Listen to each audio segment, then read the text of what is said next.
Alrighty, hello everyone, welcome back to the stream. We're going to be creating some more board effects today.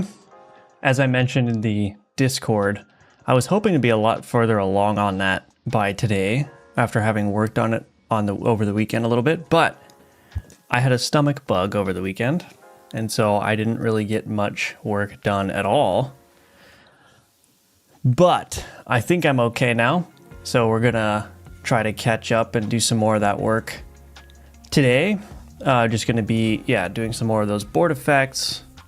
I think that's basically the only goal for today, as I want to get a healthy amount of those. I think what I want to do before I move on to anything else is I want to get like 20 or 25 of them implemented, just so that I have a good range of things to test with, and I could just work on some other stuff until I think of more effects to add. But anyway, before I get into that, I want to remind everyone that Alka Mortis is still available for playtesting. It is slated to end tomorrow at 10 a.m. So when the stream starts tomorrow, basically, is when the playtest is ending. So you have 24 hours left to try the playtest if you haven't yet. Also, give the game a wish list if you're interested. I would appreciate that. You can also subscribe to the Patreon. If you subscribe to the sponsor tier here for at least 1 month, I will send you an Alka Mortis Steam key for the full game, and your name will be listed in the in-game Alka Mortis credits.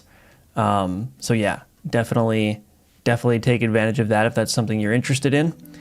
And what else? You have I have my Udemy courses available for sale. So if you want to learn how to build games in the Godot engine, check those out. What else I was going to say? Oh yeah, so the Patreon stuff. I'm going to be putting out a new Patreon exclusive video this week, which is going to cover the save system in Alka Mortis. So I'm going to be going into a semi-deep dive of how the save system works. So if that's something that you're interested in, you have to be an active Patreon subscriber to get that. Either tier works, $3 or $15, whichever one. But yeah, I've been trying to post more content to the Patreon lately, so that way, there's just more for you there for your support. Anyway, hello Emerson, welcome back to the stream. We have a quiet chat this morning. I guess it's Monday, but that's all right. All right, so let's take a look at what we're doing. So I was in the middle of adding this new board effect, row column adjacency board effect. I don't really like how this works.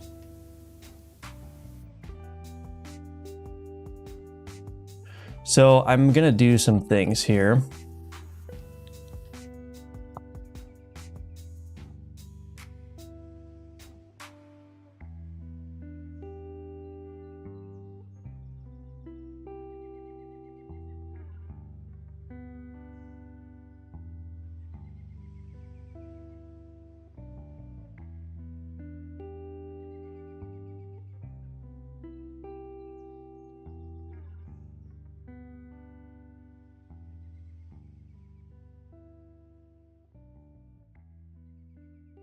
Okay, so basically I'm in the middle of this row column adjacency modification.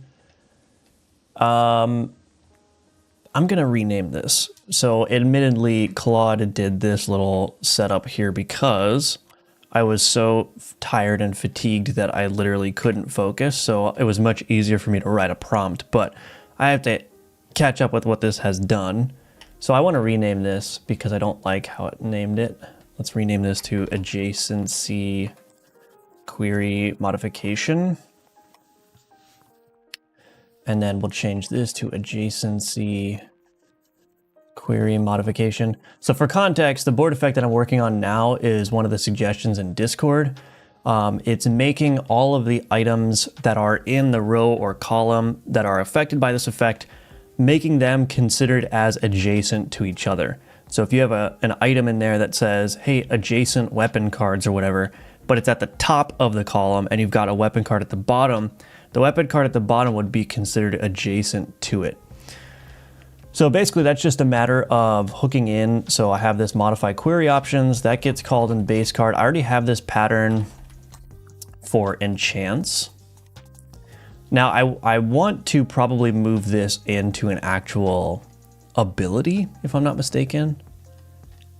Modify query options. Maybe not, because this is called in each queryable. So every queryable. I mean, still, I may want to make that just an ability type. I've been trying to move away from like these very specific like modify query options calls, and instead just work everything through the ability system so that everything's very generic. It just goes through all in one pass across all the abilities. If an ability is marked as like an iQuery options modifier, then that gets picked up. I used to have all kinds of these things like get modified crit chance, get modified whatever, but I've gradually been turning those. Turning those into an ability. So like you see this critical chance modification, this is actually an ability. It extends base magnitude ability, which extends base card ability. And all that this does is this just takes the targets and it just modifies the critical chance modifier right on that target there.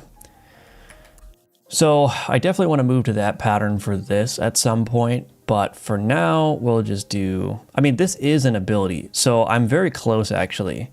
Get all flattened abilities of type iQuery options modifier. So honestly, I could probably just do that, because then any enchant that modifies the query options would just need to add a hidden ability onto the item, and then that would just be picked up by this loop automatically. So yeah, maybe that's just something I do in the future. I'm not gonna make like a card out of it on my to-do board. I'll just kind of slap a to-do here.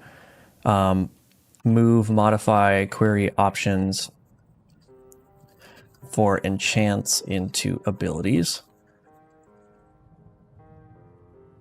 Generic loop can be used. Okay, so anyway, adjacency query modification. We're going to rename this one. Well, let's do adjacency query modification. Let's do...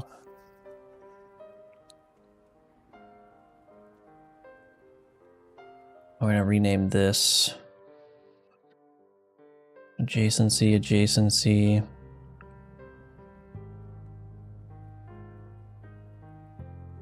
Okay. Rename this.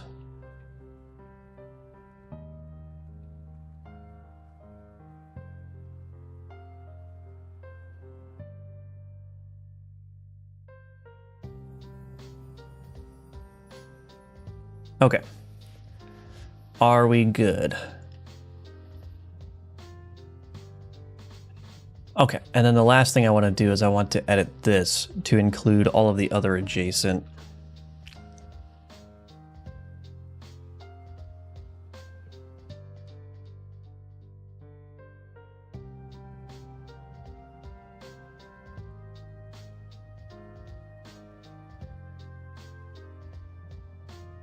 Read-only card tag, adjacency tags.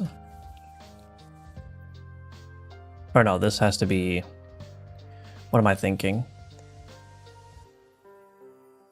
Query directions. Board inventory component, query directions dot adjacent. And then we would do,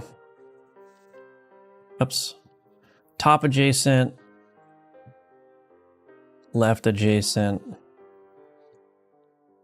right adjacent,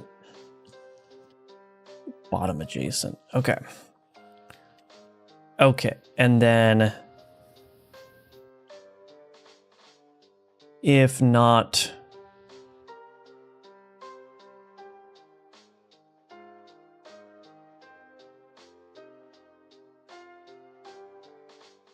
adjacency tags dot any.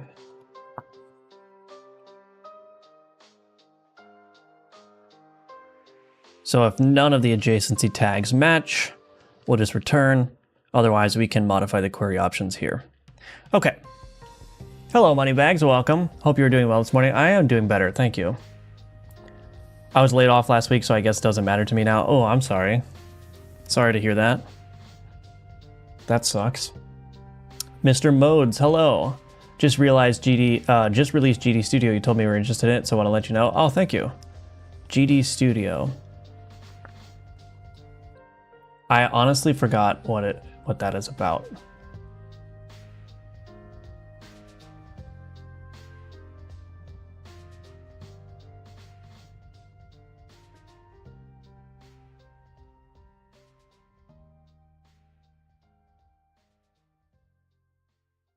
I honestly forgot what that's about, but I think did you send me an email about that?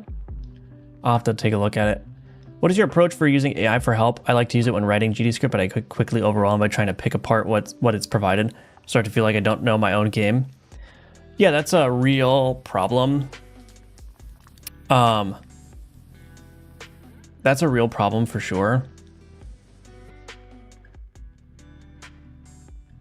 What is my approach to using AI for help? I mean, the thing in my situation is that I have enough experience that I can tell what the AI is doing and I can modify what I don't like about it. I can read through the plan that the AI is implementing and I can identify parts that are not ideal or that how I want them to be implemented differently. And I mean, that's largely just a matter of experience, right? Like I already know how to do everything basically. So when the AI is going to do something for me, it mostly does it at my direction. It's not like it's giving me any surprises, right? Most of the time I'm the one saying like, here's how to design it, here's whatever. And I read through the plan and then I say, I don't like this implementation, change that. I want this to be the case. You forgot this edge case here, so on and so forth. So it's much less about like getting a surprise from the AI and more so about like just nailing down some like boilerplate changes that need to be made that would be really tedious for me to make. But I have the AI construct a plan. I make sure that the plan is solid, exactly how I would do it, and then I let it go and do its thing. That's how I normally use it. So yeah, I think you just need to get experience first, and then once you have enough experience, or maybe just don't let the AI make any changes that you're unsure about. Why you do this is just a passion. Indie game devs spend years building a game for selling it at coffee money and barely make the investment back. What's the point? I'm stuck in this thought process. That's a good question. Is it just passion? Maybe, I don't know. I'm not a very, I wouldn't consider myself a very passionate person. Like I would never describe myself as having a passion for something. Barely make the investment back. What's the point? Yeah, I mean, the point is like, that's a good question. I would be very overjoyed if I made the investment back in Alka Mortis with respect to if you account for the opportunity cost. So if you account for the opportunity cost of me not making a software engineer salary in the United States, which is what my job was previously, I mean, we are deep deep into six figures of opportunity cost at this point. And you know, the question is why?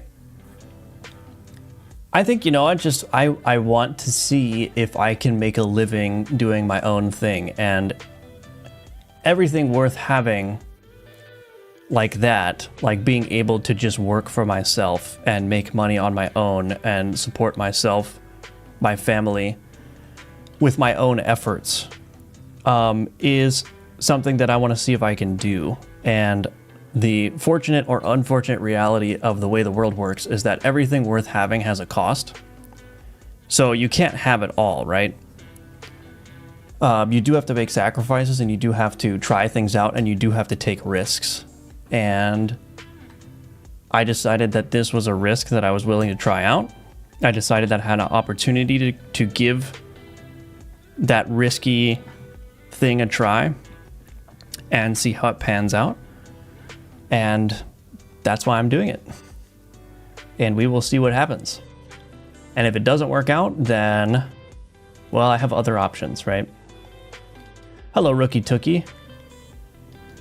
Snupbill, thank you for the IDR 10,000. Very much appreciate that. Thank you. Welcome back. Good to see you with the message yummers. That's what it sounds like to me. Thanks. Yeah, you're welcome.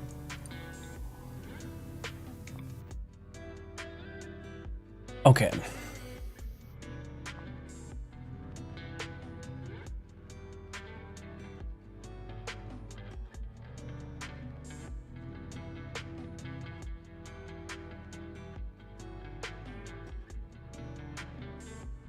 So I think it's basically good.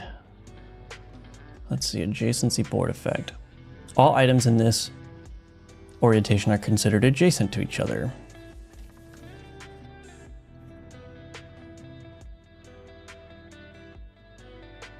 Well, yeah, I guess that should be here.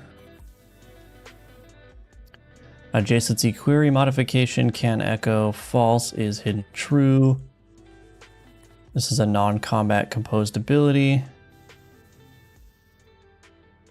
I mean, I might as well throw is copyable equals false on that as well.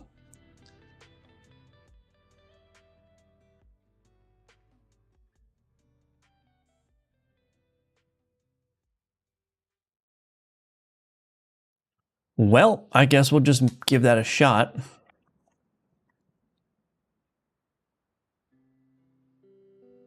Board effect factory. Actually, we have 4 abilities now. So what I can do is I can say in the loot table here, 2-weighted loot table, we can disallow duplicates. Okay. Let's take a gander. So I should get 4 unique effects now when I go and do the grow board event.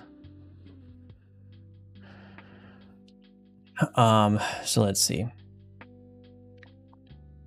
So we go here. Do I have anything with adjacency bonuses? Yes. So, oh, I forgot to translate it. That's all right though. So I put this guy here. Oh, that seems to have worked. Does that guy get the ritual tag? It does. Look at that. So basically any ability on any item in here that has an adjacent, some kind of version of adjacent, it will just apply to the whole row. So you can see that this guy is projecting the ritual tag to adjacent allied items, but the skeleton warrior is being considered as adjacent because of this board effect. So it has the ritual tag. And that should also be true of this. Yeah. Should also be true of this. If I put this guy here, put this here, that works. Perfect. All right, I have to build the translations though. So that was easier than I thought. Of course, Claude did 90% of that work, but like I said, I wanted to work, but I was so tired that, so fatigued that I just had Claude bang out one of these effects for me.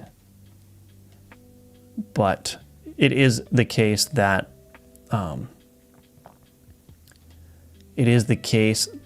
was going to implement it this way anyway. So that guy's already a ritual. That's already a ritual. Yeah, look at that. You could just get the ritual tag on everything if you put this guy here. Oh, wow, that's nasty. Okay, anyway. So that seems to work. Let's see. Yeah, so add adjacency board effect. So that's done. Let's see here.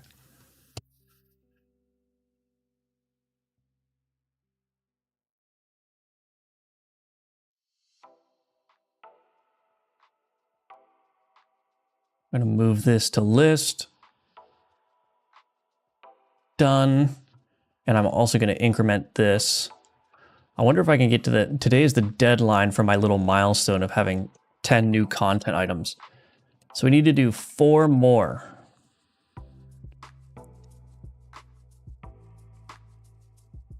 I think I can get rid of this little checklist item. This is done. I'm in the process of doing this, so this is kind of useless. Play sheen effect on occasion.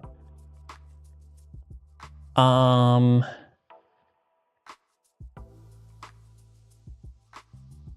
hard would that be? Maybe I should do that. And just round that off.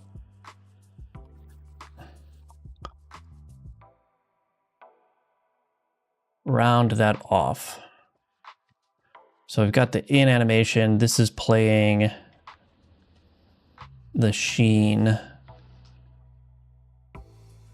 So I basically need to take this set of animations and put this in a different animation player.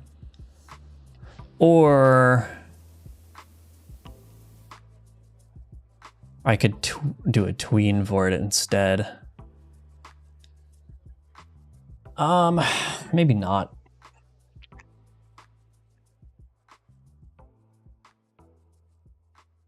Or maybe I should. Maybe I will do a tween for that.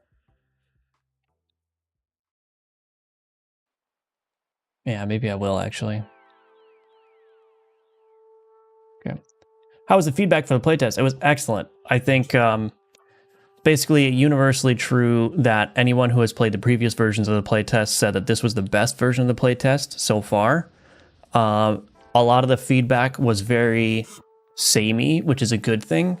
People were pointing out the same issues from feedback to feedback. Like new players would come in and say, hey, here's the issues I have with it. And those would be the same issues that like followers of the game have given me as well.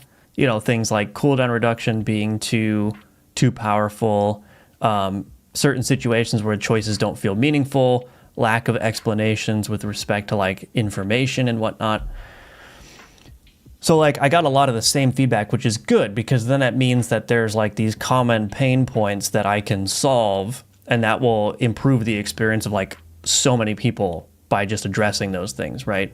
So the playtest feedback is really good. But aside from those, like, I would say, well, maybe negative is too strong a word. Aside from those critiques, those criticisms of the playtest, people said it's really fun. So I'm feeling very optimistic because, and a lot of people put like 5-10 hours into this playtest version, and like we're at like half the content that's going to be in the game, and we still have a bunch of problems that we need to fix, right?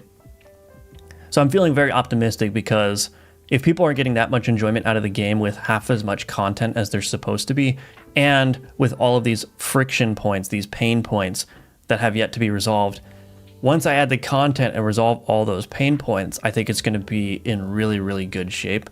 So I'm really happy about how this playtest went. We had the highest number of playtesters of any playtest that we've done so far. Like each time we do a playtest, the concurrent active users peaks and the total number of people in the playtest peaks as well. So it's just getting better and better over time. So I'm feeling very good about that.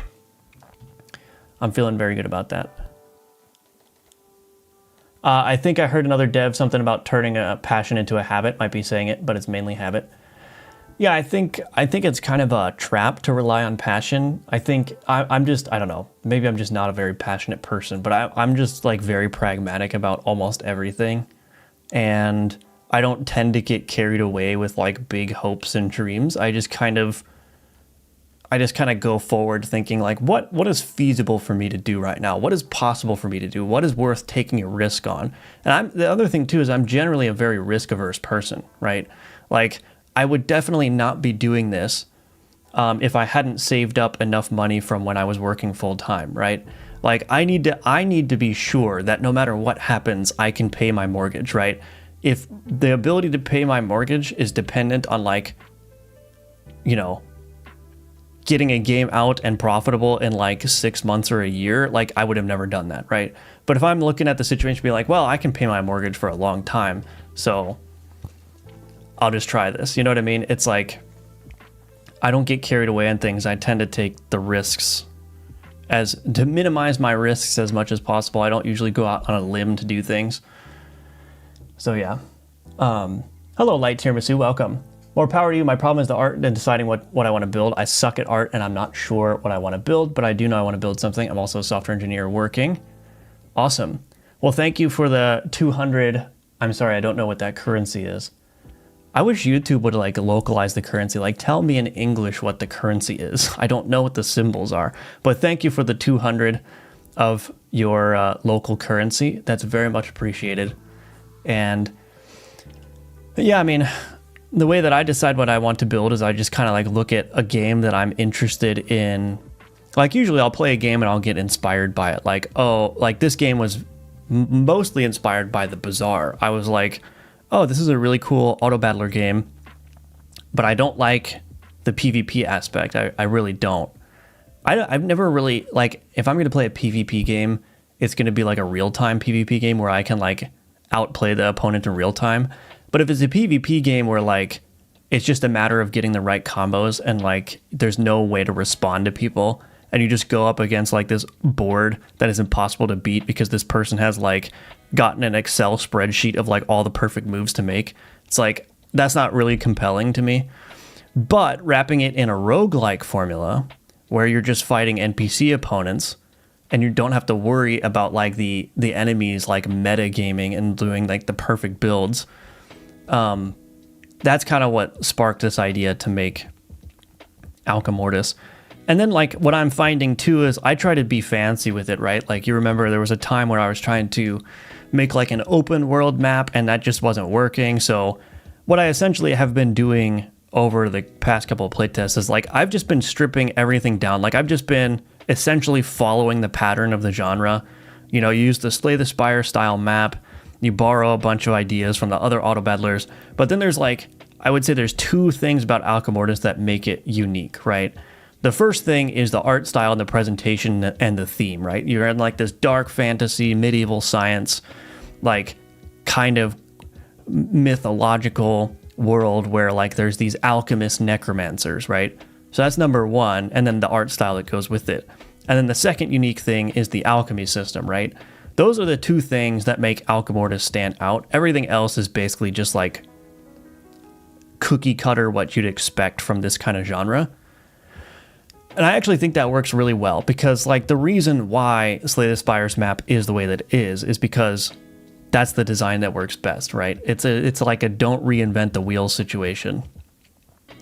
So maybe my suggestion to you would be find a genre that you like, find a genre that you like playing, or a genre that you think would be fun to build a game in, and like basically just follow the rules of that genre in terms of how the game is designed, right? Don't reinvent the wheel in terms of how your options are presented, how the loot is presented, whatever. And then just do like one or two unique things that are core to the gameplay. And that's like enough to make a game that stands out, I think. Do I sometimes think that you're adding too much to your game? Sometimes, yes. Sometimes. But the problem with that is that I do want this to be a game where people can put dozens of hours into it. And I feel like that's not going to be possible unless there are enough options for strategy. So there's like enough variety in the number of builds you can make. And it follows then that there has to be quite a lot of unique abilities and items and artifacts and all that stuff. So that is a very big problem though. And so what I've been working really hard to do is to try to make these systems such that it's really easy or relatively easy to add new content. Like there are certain artifacts I can make which are really interesting artifacts, but they take a grand total of like 20 minutes to make, right? So I could go from, you know, drawing the art for the artifact to writing the script that powers the artifact's logic in like 20 or 30 minutes, and boom, that's in the game now, and I can move on. Like I usually don't have to worry about doing a bunch of changes to the code and worried about how to fix this. Like it's all just like plug and play. Here's a new artifact. Here's the logic for it. It automatically ties into the loot tables. It automatically ties into the save system. Like all that stuff is handled. It's all genericized, right? So I need to be in a situation where creating new content is really easy to do, because then I don't have to worry so much about the amount of content. I just have to be more careful about like how long is the content taking me to produce, right? Because if I can produce 200 new items in less time than it took me to produce the first 200, then that's good, right? So anyway, hello, Malicious Rabbit, welcome. Hello, Lukey. Good morning, Ninja Link. Oh, you got laid off too? I'm sorry to hear that, Ninja Link. Oh, sorry. Well, I wish you both luck. I hope that you find some new opportunities relatively soon. I'm new to game dev, currently learning GDScript, but notice a lot of games being made in C#. Should I just learn C# instead? I have almost zero experience. No, I would stick with GDScript first. I think C# is one of those things where it's like, it's really powerful, but at the same time, like its power comes with a steeper learning curve than GDScript. And what you don't want to do when you're new is like stack all these learning curves on top of each other to the point where it becomes like so steep that it's overwhelming. So I would just try to keep your learning curve as flat as possible. Like, it's already going to be tough to learn how to use Godot. It's already going to be tough to learn how to program. You don't need to add the extra complexity of like C#, which is more of a sophisticated language than GDScript, I would say. Glad to hear people liked it, yeah. I think it's Rupee. Tech companies suck right now, FAI, yeah. I'm going to steal a few of the Bazaar systems for Realm Keeper. Yeah, that's the way to do it. I actually really like their event system where you do a number of events, get items gold. Yeah, so that's what I did with Alchemortis, right? Like, Alchemortis, actually, the original design of Alchemortis was there was no map. And it was just like, here's the next event, here's the next event, here's the next event. Okay, now here's a combat, right? If you were here for like the really early streams, that was the initial thing. And then I thought a map would be more interesting. And it was more interesting, but then I had to like pare it down to like a Slay the Spire style map.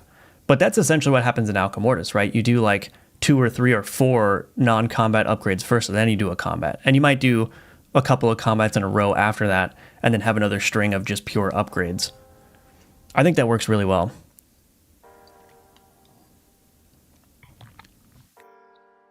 Yeah.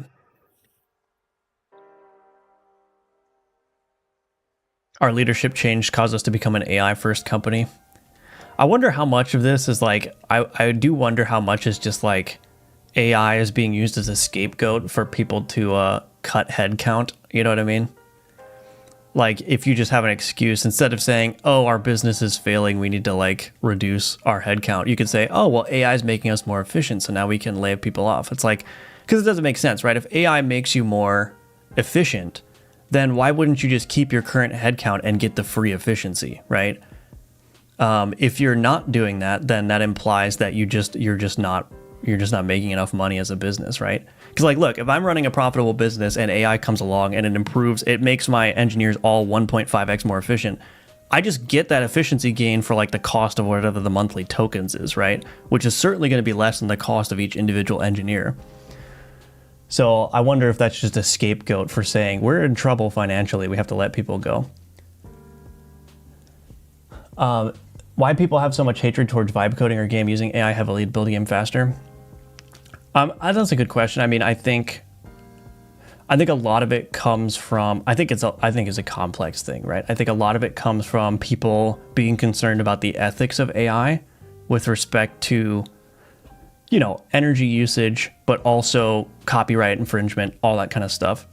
I think a lot of it comes from, I don't know how to say this, but I think a lot of it comes from like a bitterness that like, if you've been a software engineer for a long time like me, and this tool comes along which basically does everything that you've spent years trying to cultivate that experience, there is a kind of like bitterness that comes up where it's like, oh man, like my life's work is kind of being devalued here because the AI is now like pretty much as good as me.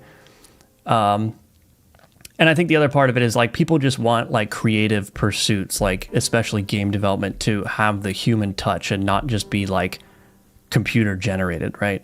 So I think it's like a confluence of things all together. That's my read on the situation anyway. Hello, TK421. Welcome back. Good morning. The idea that somebody can just rely on a computer to do all the work for them instead of learning themselves makes other people feel cheated. Yeah, I think that's part of it for sure. Seems like every CEO wants a vibe coder now. At least in the broader sense, AI definitely create an overall less reliance on humans, therefore making jobs no longer needed. That's true, yeah. So yeah, I think it's, you know, AI is definitely being used as a scapegoat to reduce headcount. That take is 100% correct. I was wondering if there would be a way to place the board effects deliberately, like a map event node or something that allows you to choose an effect and then place it on a board row or column. I was thinking about introducing an artifact that would allow you to move one of the board effects to a different row or column. That would be very, very interesting to do, definitely. But the primary goal of the board effect is, like, I watched one of these influencers play Alchemortis, and what they said was that, oh, well, the board effect growth is like functionally the same no matter what direction you pick. And I'm like, yeah, that kind of is a problem. And that was feedback that came up from some of you as well during the playtests. And it's like, what is a way that I can make that a more meaningful choice? Because one of the pieces of feedback that I got recently, which really made me feel good, is like, the game, like every decision in the game feels impactful, or almost every decision in the game feels impactful. Like it almost feels like you're having to make tough decisions all the time, which is exactly the situation that I want to happen, because I think that's what creates the engaging gameplay. If a decision feels meaningless or feels obvious, then I feel like I've failed in my job. And there are still problems, right? Like some artifacts are obvious choices over others. Some map nodes, I think, are still more powerful than others, such that you want to always get them.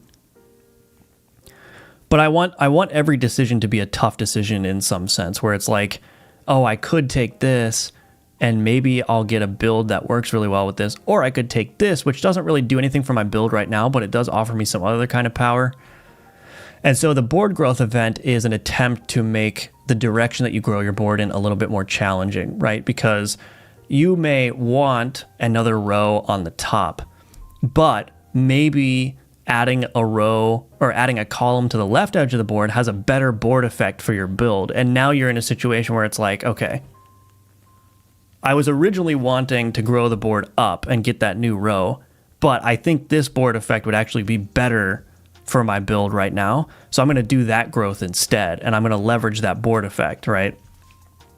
And then sometimes you're just going to hit the perfect one where it's like, oh, I wanted to grow my board up, and the board effect that's going to be added is perfect for my build. So like that becomes a really exciting decision right now, or it becomes a really exciting decision at that point. So that's the primary purpose of the board growth, but I do want to introduce at least some ways for you to influence that or change that. But anyway, I need to actually implement this. So at 0.8 seconds, we want to play the sheen. Okay. So let's do, I don't need this anim out anymore. Do I still have the out animation? Oh, I do. Let's delete this. Okay. So I need the material. Orb material.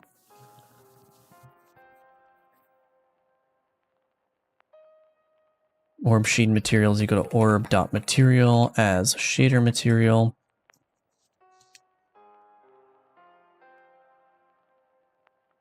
Private const string shader progress is equal to parameter / progress.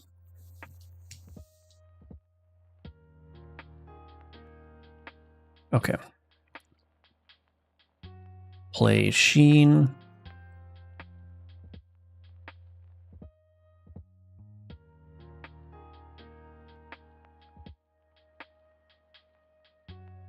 Sheen tween. Sheen tween. Okay, well, all right, let's do .kill if valid.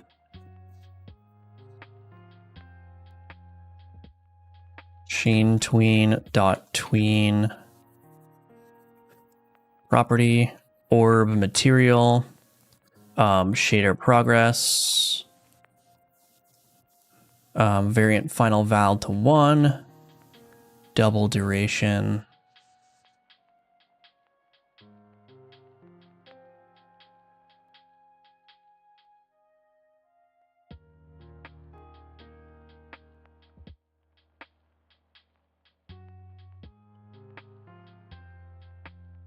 I might make a little improvement here too. Oh, what is this duration?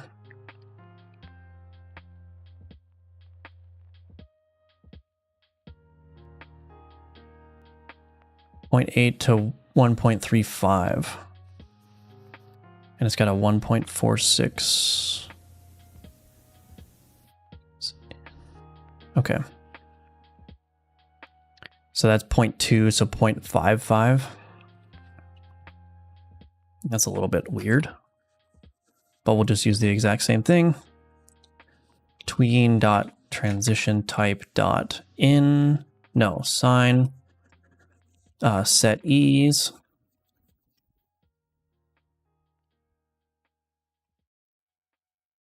Okay.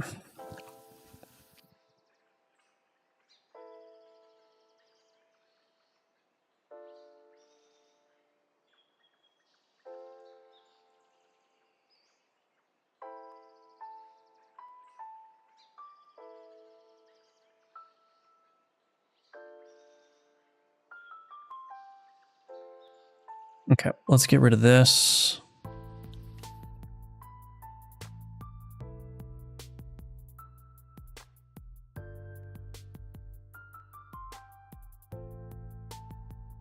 Oh, I also want to do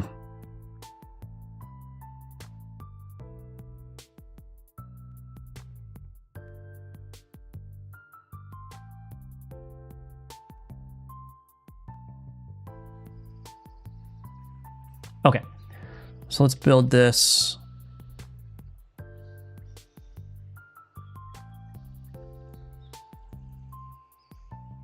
I do want to start a random timer here.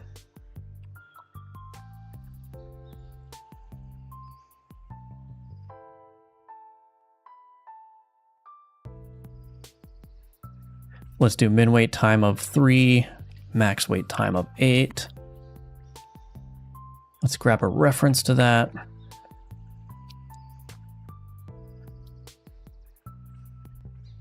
Static read-only string name.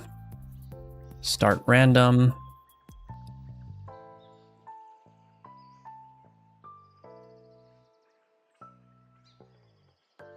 Okay, Sheen timer.call. Start random. We need to connect to on Sheen timer timeout.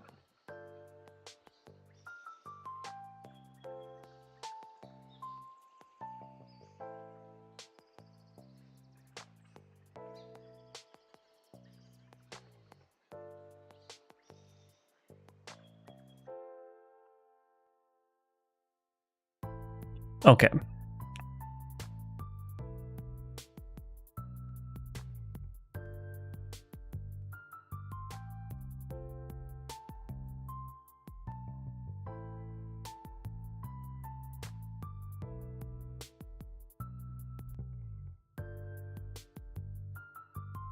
And do a play out here.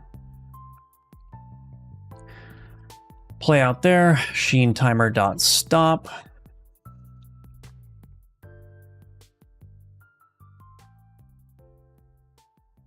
I also want to do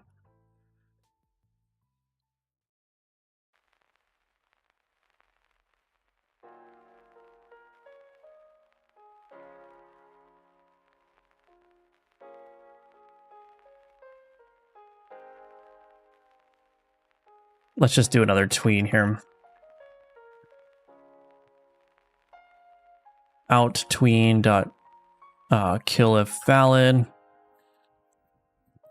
Out tween is equal to create tween. Out tween dot tween interval. We'll just do 0.5 out tween action. Actually, am I setting?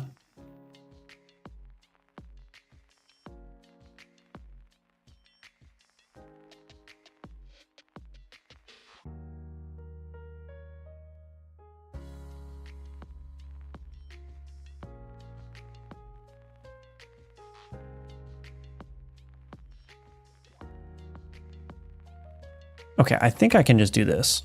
Visuals.visible equals false. So I just want to disable the visibility so it's not doing any of that shader stuff when it's not visible. It shouldn't be that big of a performance impact, but might as well just turn it off, right? And then if we do play in, we're just going to go ahead and set out tween kill if valid, just in case we have like a rapid in and out play. We don't want this to continue on.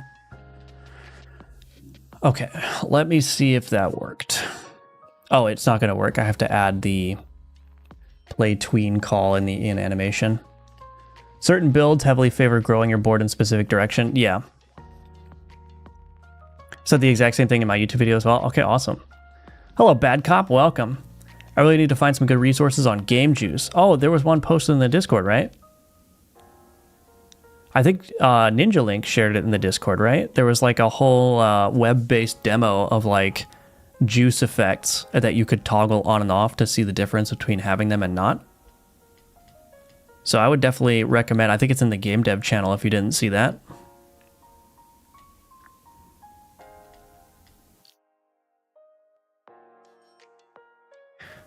I did see that actually was cool. Okay, gotcha. Hello, Hunda Kukin, welcome. Yeah, Game Juice is one of those things where it's like, if you do Game Juice well, it's like almost not noticeable to the player, to the point where like, you have to like, when you're playing a game, you have to make a conscious effort to like, look at it and say, okay, what juice is actually happening here? And that can be helpful too. Like if you go to the bazaar and you just go into it with like a mindset of like, I'm going to look at everything. Like what about this game is making it feel good, right? Like what effects are being played on hover? What do the particle effects look like? Like actually look at the particles and see like how they're composed. Look at when screen shake is applied, how the little items or cards are animated. Because like if you're just playing a game casually, you don't notice that stuff. You almost have to make a dedicated effort to studying those things.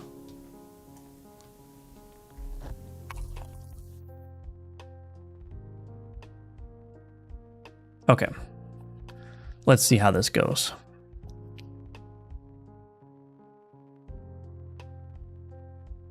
Oh my. Oh, right, I need to do it. Oh, I forgot. I need to do it from, what was it? -0.2.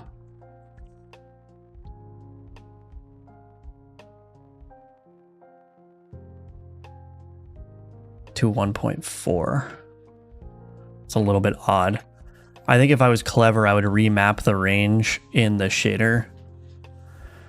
But I'm not that clever. I mean, that shader was hard enough for me to write.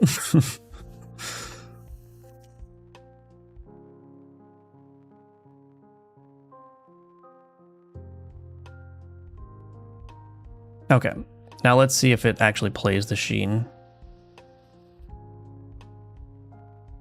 Oh, I'm not calling play out anymore either. Okay. Speaking of habit, mosquitoes keep giving me debuff of interruption. Oh yeah.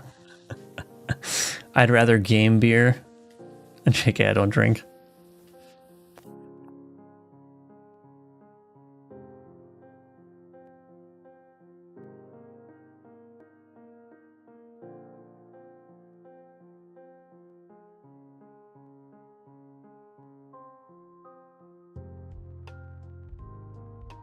I really like how that sheen effect turned out. I think it looks good.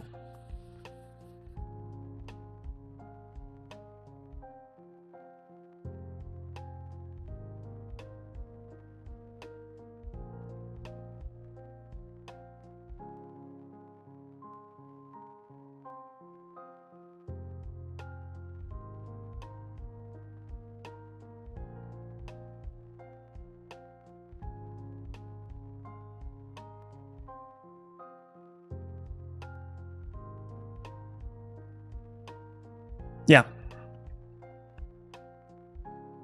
I think we're okay. Now what happens if I mash this? Is this going to break anything?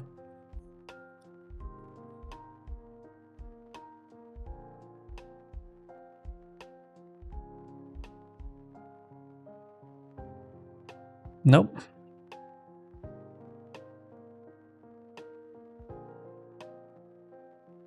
Okay.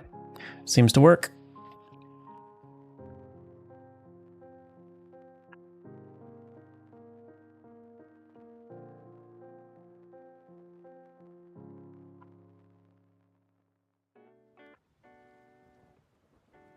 Okay, I'm generally happy with how the system is working.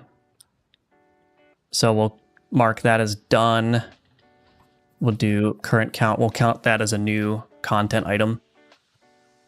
And what I'm going to do really quick is I'm going to actually merge that branch into master. And then we'll build more board effects on top of that. Well, how many commits are we adding? 23 commits.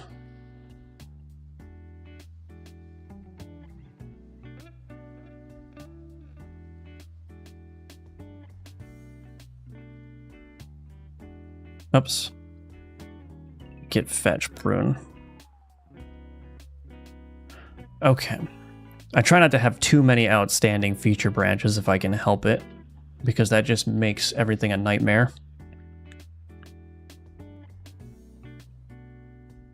Alrighty, let's take a look at the Discord and see what other board effect suggestions we have. Alchemortis suggestions.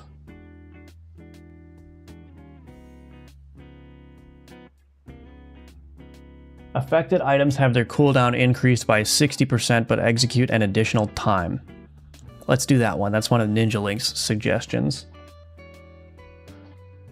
I might actually increase that number. Maybe not. No. I don't know why that keeps happening. Unrecognized UID. Anyway. I hope that's not concerning.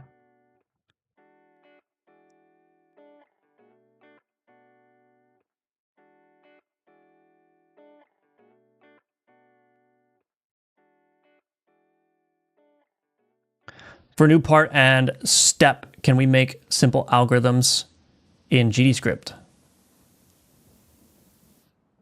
I don't know what you mean, Phoenix, if you want to rephrase the question. For new part and step. Yeah, maybe I'd like to answer the question. I just don't know exactly what you mean. Okay, I'm going to take a quick 3-minute break. When I come back, we will add this board effect, which was suggested by the one and only Ninja Link. So I'll be right back, and we will continue with that.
All right, I'm back. Every game developer needs Ninja Link, yeah. I have to be careful. I have to be careful to alter all of Ninja Link's suggestions just enough where I have plausible deniability.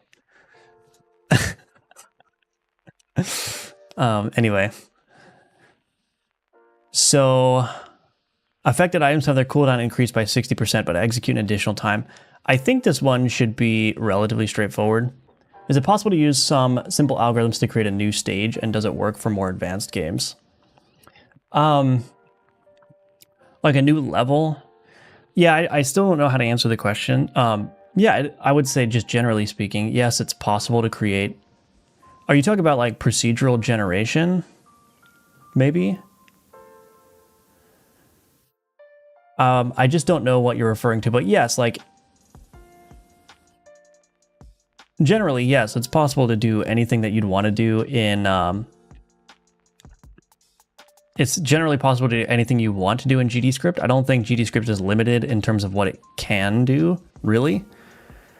I mean, basically any algorithm that you'd want to use could be implemented in GDScript. Whether that would be performant or not is, I guess, up to what the algorithm is doing. If you want to have a procedural generation, if that's what you're talking about, like there's all kinds of different ways to do procedural generation. You can do like tile by tile placement, or you can have like set pieces that you choose randomly from and then you connect them together.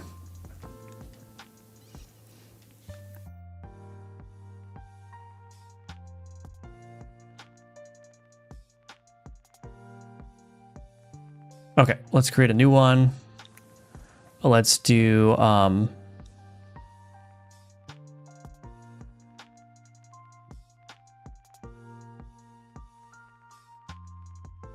call it card repeat board effect. Actually, I don't want to do that one. Let's do this one.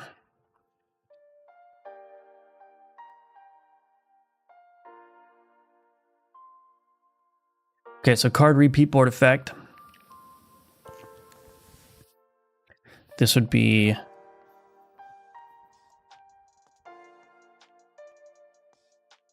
card repeatability. Okay.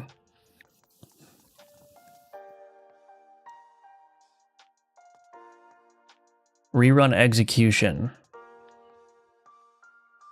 Rerun card execution. So we want to do this.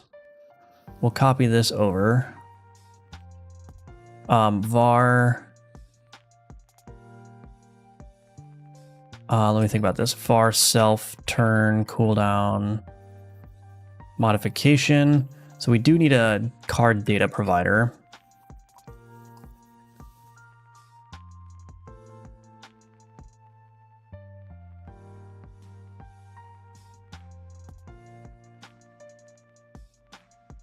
Now I need to think about the phase for this.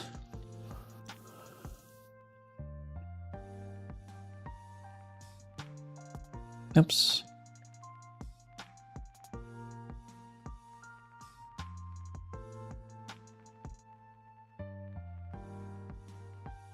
Okay.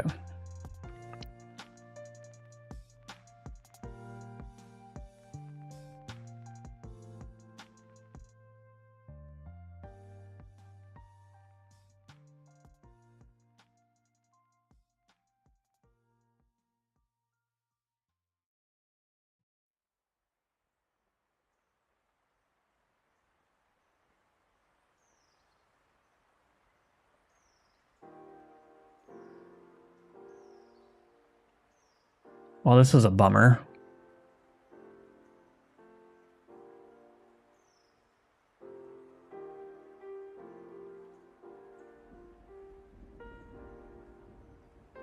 This does not accept a value provider, so I can't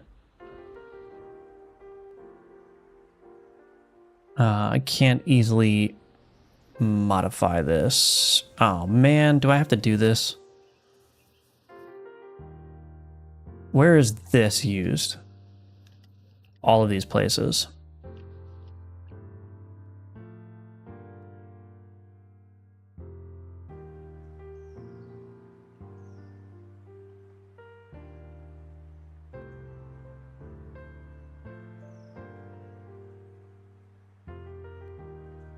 maybe I'll just do this. Public static from, let's do generic value provider. Provider T from T val. Return new generic value provider T val. Okay. So we're going to change, oh man, this is going to suck. We're going to change this one to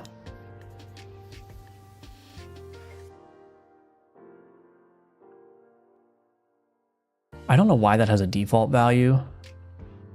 I'll probably just get rid of the default value.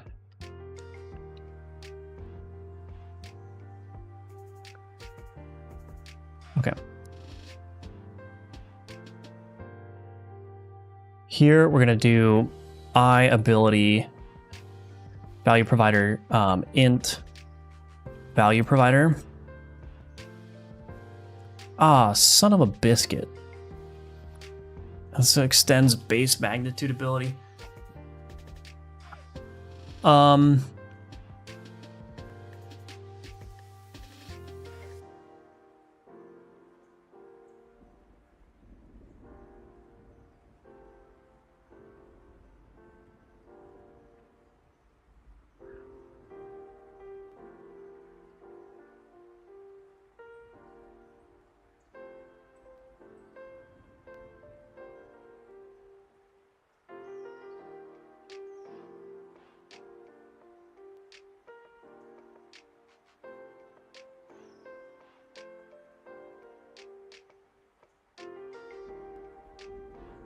Maybe this isn't gonna work.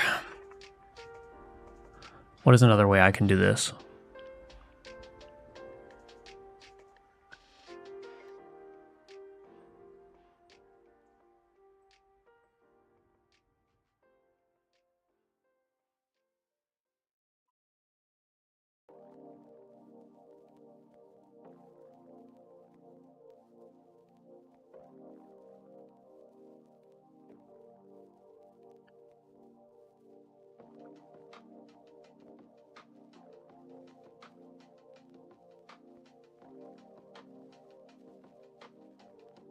So there's a couple of ways I could do this. So the problem is I can't really do a dynamic self-turn cooldown modification. So if I want to increase the cooldown by 60%, the number that's passed in here needs to be dependent on the card's current cooldown.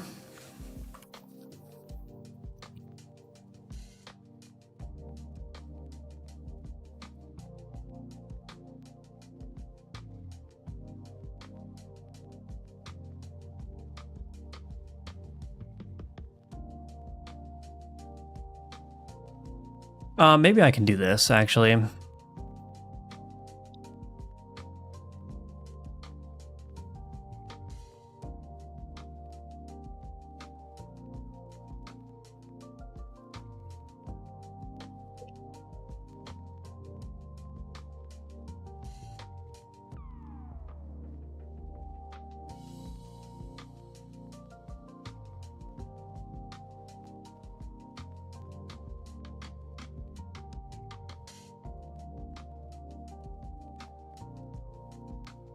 So it's going to be a little bit weird to do this.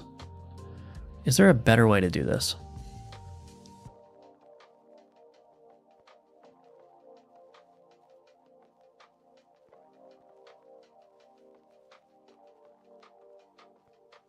I think I might be able to do this. Let's see.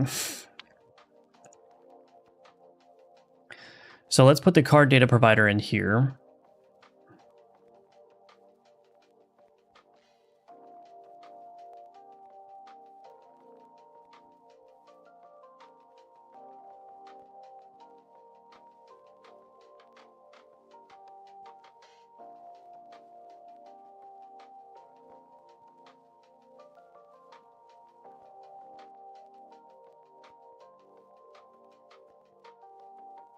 Okay, we'll just set that to 0. Let's do a generic ability.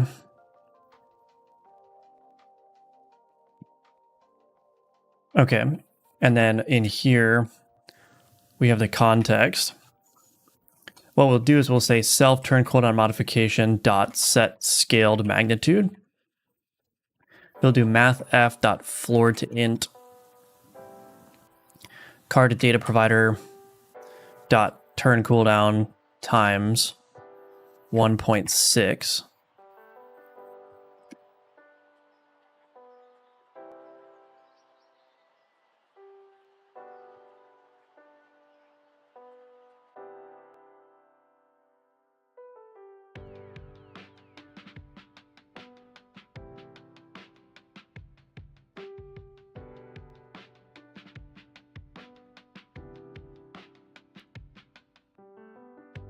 I don't need can echo on this because can echo is set there.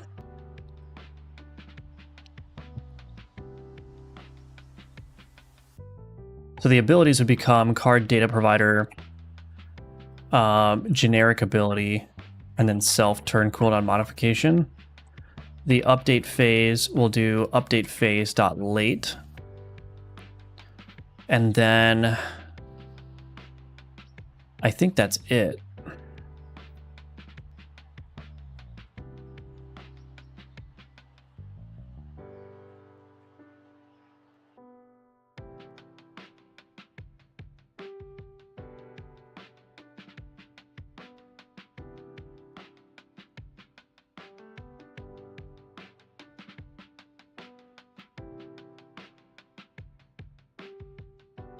So this would be rerun execution and then the passive turn cooldown increase. Okay.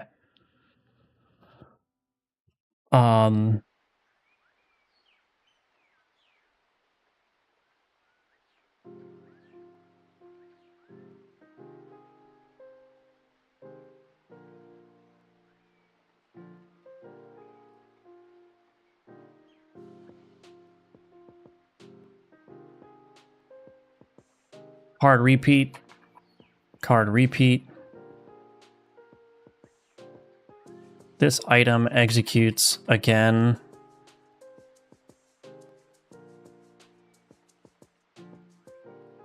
Additional time. Description template parameters func inner ability description wrapper from passive cooldown increase. We don't need this. Ability board effect. Card repeat. We don't need the update phase here because it's not a... This outer ability is not... Oh, this needs to be... composed ability. Okay, then this becomes ability board effect card repeat cooldown.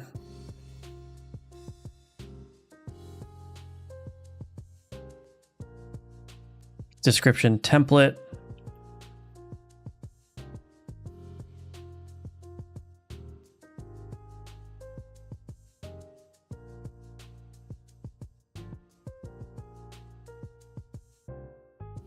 The other problem is, like, if I do...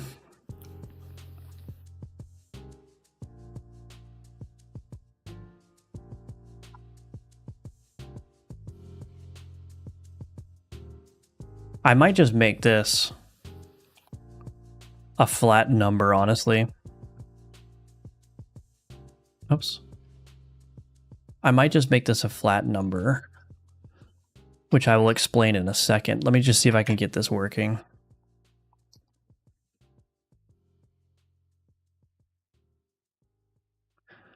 By 0%. This would be description utils dot magnitude 2%. Actually, we could just put the cooldown percent increase here.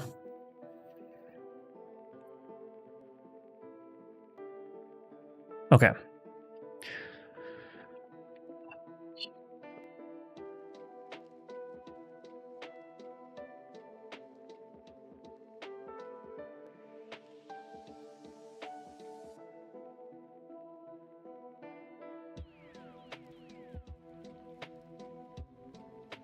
Oops, that was on the screen for too long. Game by Ninja Link Alchemortis. Try to use Limbo AI C++ compiled module in Godot and do some of my critical code in C#. Should I go GD extension of Limbo AI instead? I do not know. I do not know. I don't have any experience with any of that stuff, so sorry. How are you handling critical hits, like the math of it and balancing? It's very straightforward. Like if you have a critical hit chance, you have your critical chance and your critical multiplier. The critical chance is evaluated every time something that can crit is executed. And then the magnitude of that thing is just multiplied by the crit multiplier if the critical chance procs. So yeah.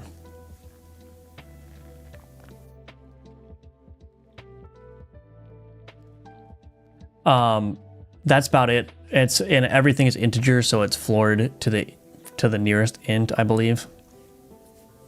Check chat, I will. You have to be patient. I'm trying to build a game at the same time that I'm trying to keep up with chat.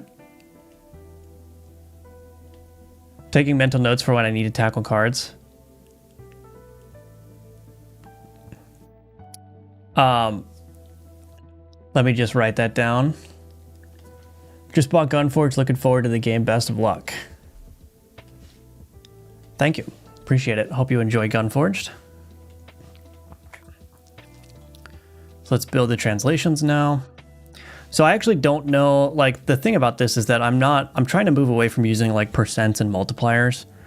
So I may actually change that to just be a flat cooldown increase. Something significant like 5 seconds or something. But let's see what happens. I'm curious to see if this is even gonna work.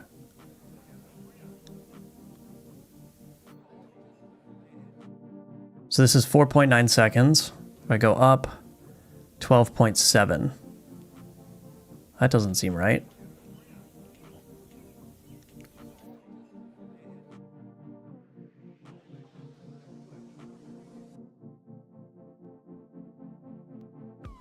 That doesn't seem right at all.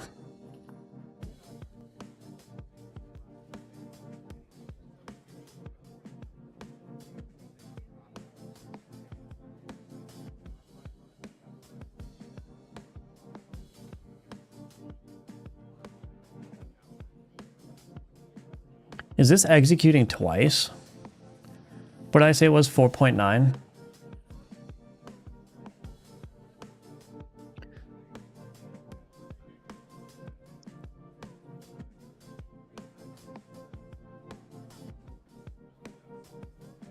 I don't know what's happening here. If I do 4.9 times 1.6 times 1.6, I get 12.5. Well, it would be 7.8 times 1.6. I should be getting 12.4 if it's multiplying it. Did I do something wrong?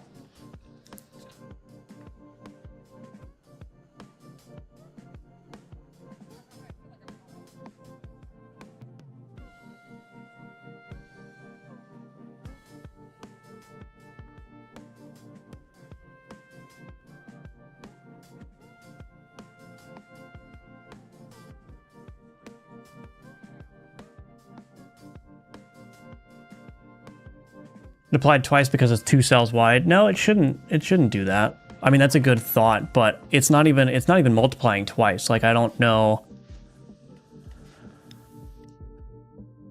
Okay, so turn cooldown here is 4. So let's evaluate this. Oops. What the heck is going on?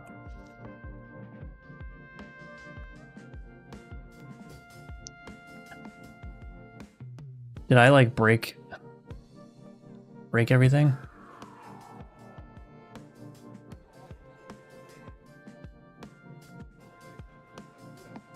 Cooldown percent increase. Okay. 78. What in the heck? It's only executing once. Where is it?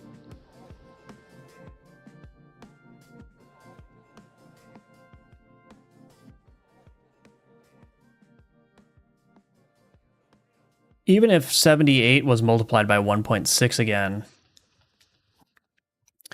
I only get 12.4. I should get 12.4, not 12.7.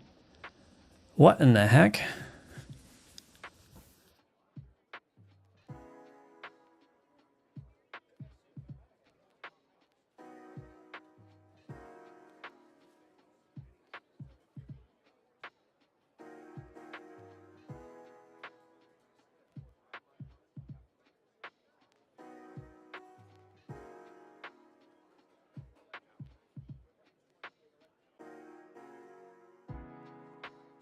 Oh, it's adding, right.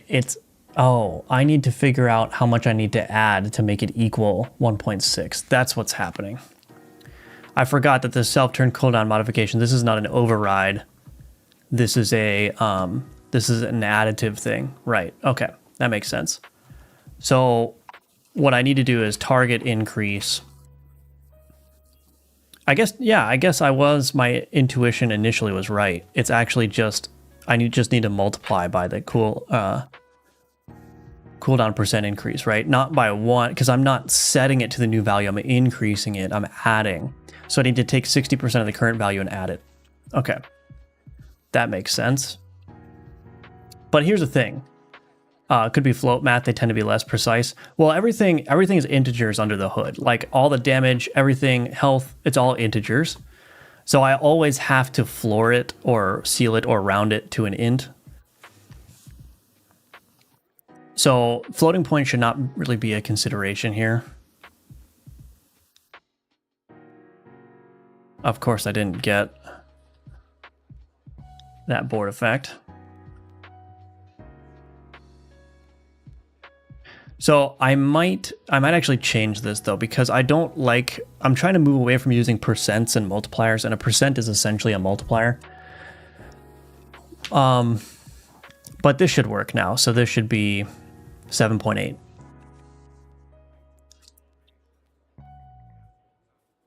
And obviously that tooltip is wrong. 0.6% is not correct, but I don't think I want to use percentages and multipliers in this game. I think what I'd rather do is just do a flat cooldown increase.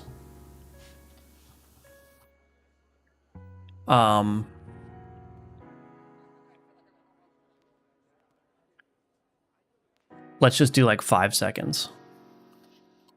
And I think that's more interesting generally, right? Because then it may be more attractive to have a low cooldown item, and it may be more appealing to add 5 seconds to it. Also, I do want to introduce items that work based off of like gaining more power if they have higher cooldowns. So I think I'll just do this. Magnitude to seconds. Cooldown increase.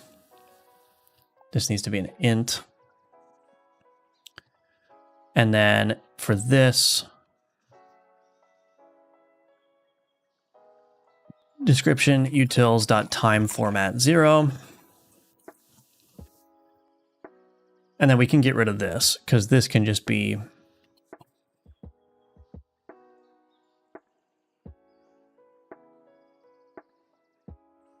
okay.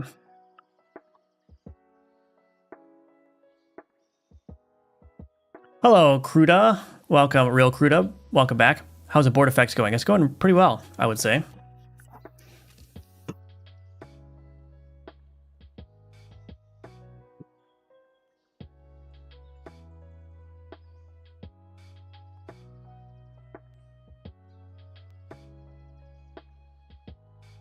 Oops.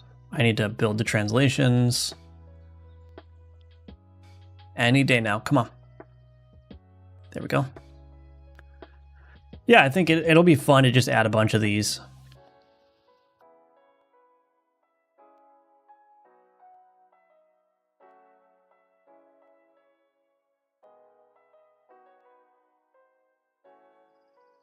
Oh, I forgot. Seconds.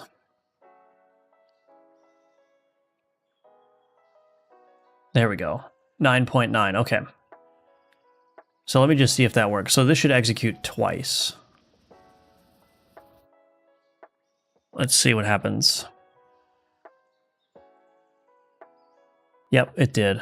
Skeleton Warrior dealt 4 armor damage twice. Cool.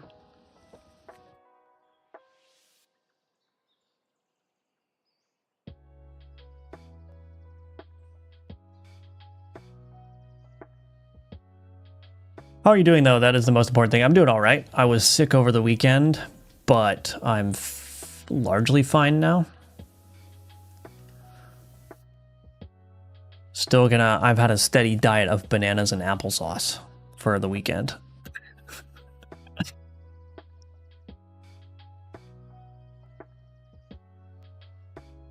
I'm going to turn these... I'm going to stop using this kind of way of displaying information. I'm just going to move everything into a tooltip.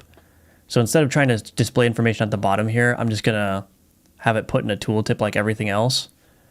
And I did start brainstorming a plan to make tooltips like clickable or pinnable. So if you play games like Baldur's Gate or Path of Exile, when there's a tooltip that has like a keyword, you can pin the tooltip and then you can hover over the keyword inside of the tooltip to see like the explanation for that thing. So I want to do that. I think that would be good. It's going to require a little bit of reworking of how my tool or how my keyword system works, but that shouldn't be too difficult. But it would be nice to be able to say like, oh, what does exhausted mean? Pin this tooltip and then hover over the exhausted in the tooltip and then get another tooltip that says, here's what exhausted is, right? I think that should go a long way to helping people with understanding what things are, especially when you've got like echo in here, right? It's like, you know, like being able to pin this and then like hover over echo to read what it does would be really helpful. But do you use tweens to animate UI components? Yes, I do. Hover over thing for X amount of seconds. Hello, Mel's. Welcome. The F word. Welcome. I wonder if you plan to add different locales. How are you going to handle different languages with their 0 placeholders? Would you work with keys like I do and have a single spot for text, or do you do add en? No, so the placeholders are almost always numerical. And so what will happen is the translators, when they get a handle on like the file here, the translation file, what they would do is they would just take this placeholder and like move it to where in the localized sentence it needs to be. Because this is just a number, right? So maybe that might be difficult for languages like Chinese. I don't know. But I think China, you know, I went to China recently in December, and I was shocked at the amount of English that was around in China. Like, their government issued license plates have Latin numbers and letters on them, which was really strange to see, because I was just assuming, oh, it's all going to be Chinese characters, right? But that wasn't the case. So I don't know exactly, but I'm assuming that even languages like Chinese would just use the Latin number here, and they would just move this around to wherever it needs to be. Chinese is going to be really hard too, because I actually have to make some architectural changes to how the game renders. Like, essentially, if you're going to play Chinese locale, I need to use a higher resolution version of the game and then like oversample the font, I think, because I don't know if there's going to be a Chinese font that's like 9 pixels that's going to work. I did find a Chinese pixel font that has like 5,000 or something characters or whatever, 10,000 characters, but it was like $1,000 to license it, so that's probably not going to happen. But yeah, the one thing that I'm not sure about is like these reagent tags. I think the localizers are going to have to... Like, I need to preserve keywords across languages, right? So this reagent would have to get translated by itself.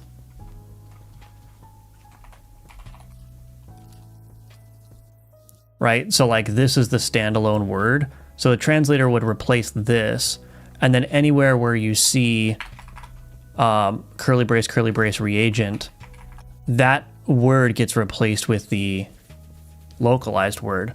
So this is still like a placeholder for the keyword, so you could still move this around in the localized sentence to where you need it to be, but you'd have to keep it in this format if you're the localizer. So you'd have like Chinese characters here, and then English reagent, and then Chinese characters here. But this would just get replaced out with like whatever Chinese character is being used to represent reagent. I hope that works. If it doesn't work, I'm gonna have to come up with a different way of doing the keywords, which may involve just something like, yeah, I mean, I don't know how it, because I need to be able to identify what the keywords are in the string. But I may be able to do something like keyword reagent and then like insert your language's character here. Like insert Chinese, let's just do.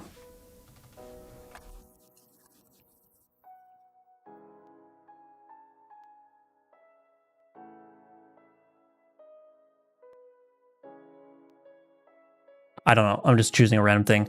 But I might have to do something like keyword reagent and then like here's the localized version. You know what I mean? So I know that I can highlight this character and that represents the reagent.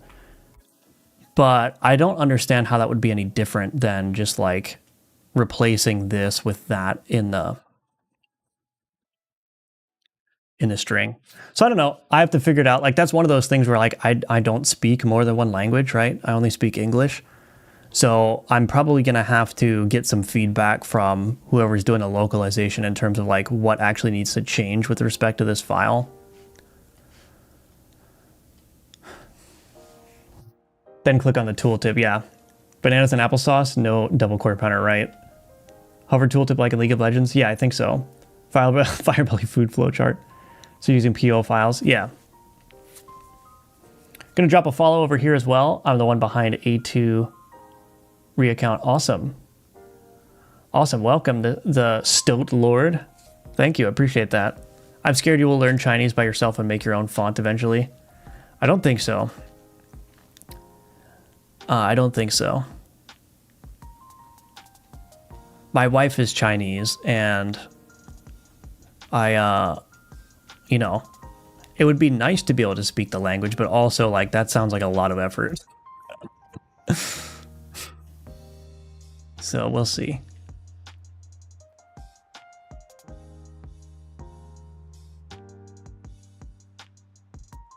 Okay. Anyway.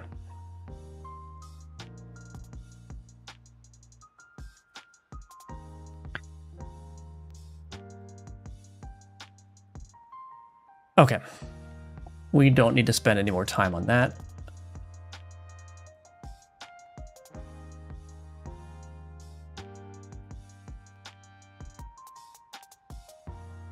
I have a meeting to get to in 45 minutes. Can I get 2 more of these done? Let's see if it's possible. Every time I think is it possible, I think of the American Psycho. Why not? Why isn't it possible?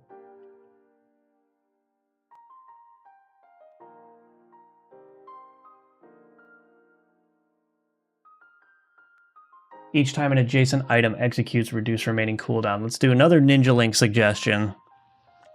This one should be relatively easy as well, I think, because I already have this pattern in some of the items, so we'll try that.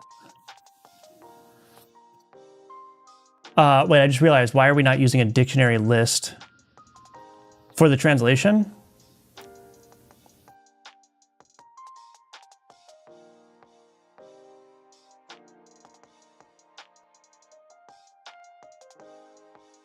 If you're referring to the translation, that's essentially what a PO file is. It's just a series of key value pairs. So this is the key, this is the value. When a localizer comes in, translator comes in, they would replace the value, but not the key. And so what happens in the game is when you're translating something, Godot, you provide the key to Godot's translation server, and it spits out the translated version. And that handles fallbacks and stuff automatically. So let's say I post-release, I introduce a patch that contains more content, but the localizers haven't quite got to me with the updated translation file. Then what would happen in that case is that if any of the keys are new in the file, it would just fall back to the English version.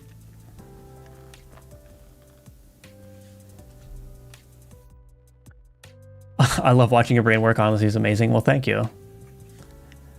Hello, Carlos Aries. How do you control achievements? I haven't done Steam achievements yet, but the way that the achievement system works is essentially I store a bunch of statistics in this run statistics object, and this is stored per run. When the run finishes, what happens is it merges all these statistics into the global statistics, so like the persistent statistics across all of your runs. And then it does a pass through all of the unlockables. I don't know.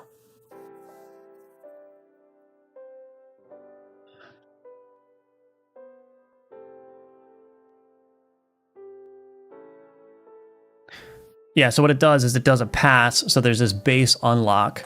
Base unlock has check condition. So it iterates over all the unlocks that I've defined. It calls check condition with the context, the unlock check context, which is just an object that contains all the information I need. And then I just return whether that condition is met for each specific unlock. And then based on this return value, it can determine, okay, what is new, and it goes from there. So, I mean, the pattern here is like, the pattern that I employ is like, you want to keep your logic as local to the relevant thing as possible. I think it's really easy to build abstractions when you come at it with that frame of mind. Like, I want the unlock condition that tells whether something is unlocked or not contained within a small unlock file that is just called with abandon by the unlock manager. It just goes through all the unlocks and it says, hey, what's your unlock condition? Hey, what's your unlock condition? Hey, what's your unlock condition, right? And so if I've got 150 different unlocks in the game, it just zips through all those and sees which ones are true and which ones are false. And then it can continue on from there. So that's basically how it works. And then for Steam achievements, I would basically just hook into that same system, right? So if I might define like a base unlock as having a corresponding Steam achievement or something. And then I would probably just add some code in there. There's a buck in my backyard. Those are some pretty antlers. Anyway, yeah, I would probably just associate. Man, I don't know. Let's see, unlock. Yeah, so here's my unlock resource.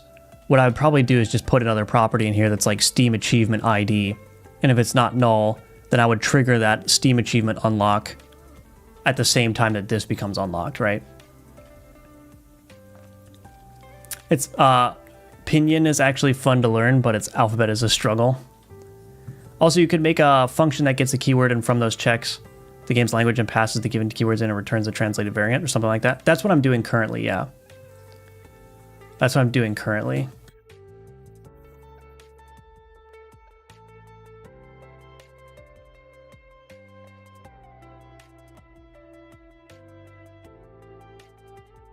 I don't remember where that's happening though. Oh yeah, get translated keyword here. So my highlight keywords function finds all those keywords, and then once it finds a keyword, it gets the translated version of that keyword and replaces the string with that. So that's exactly what's happening currently. The thing is, I don't know if that's going to be appropriate for all languages. That's the thing I don't know. My brother's partner is Chinese as well. He could speak it somewhat fluently after a couple years of practice, but it was a ton of work and he needed to put real effort into it. Yeah. I think the problem is like those languages are so different than like the Latin languages. Like, you know, I took German in high school for 4 years and I got pretty good at speaking it, but it was relatively easy to learn because like a lot of the grammatical structures are the same and of course the letters are the same, right? For the most part, absent, you know, the special accent characters like umlauts and the S set and whatnot. That ability sounds like it could be an infinite combo fairly easily. It may be, yeah. You're welcome. Is the overworld node map procedural? Yes, it is, yeah. Should I go over that? I mean, I'm not going to hit my goal of getting 2 more board effects, but if you want me to go over really quick how the procedural map works, I can do that as well.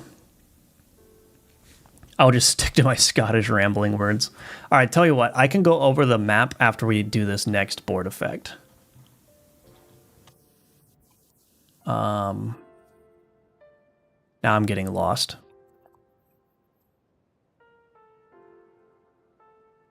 Oops. Let's do adjacent execution cooldown reduction. Okay.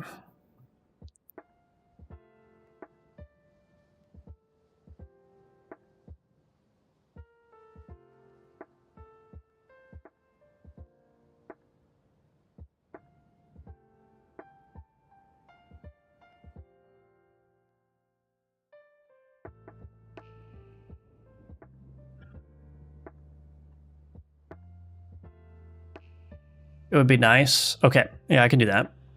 I think this will be relatively easy though, because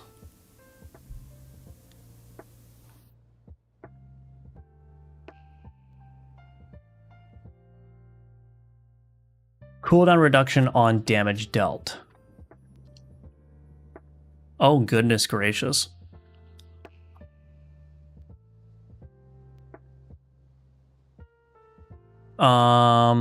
All right, this might be a little bit trickier than I thought.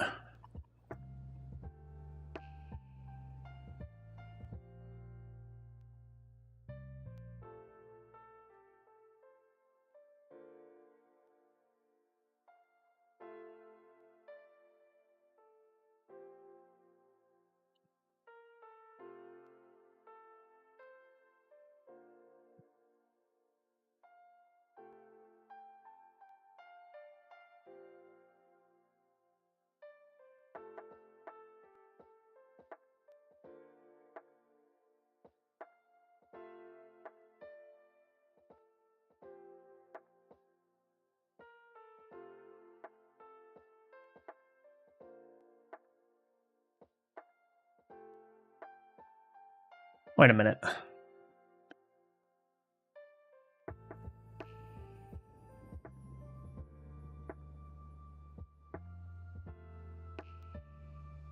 Oh, this one is not going to be as easy as I thought. I need to listen for allied ability executions, but only those that are in the query target provider set. Actually, that should be fine. I'm going to modify this one actually while I'm thinking of it.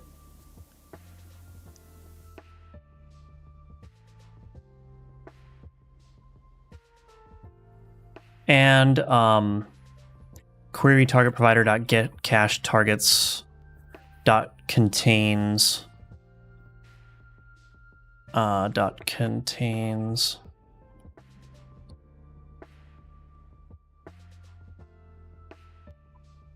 I'm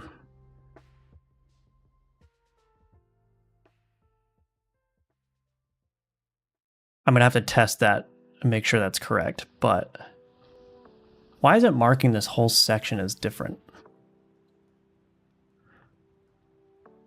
Anyway, so damage dealt tracker. Do I have like what kind of trackers do I do? Card execution tracker. Filter. Okay, so I can use a card execution tracker.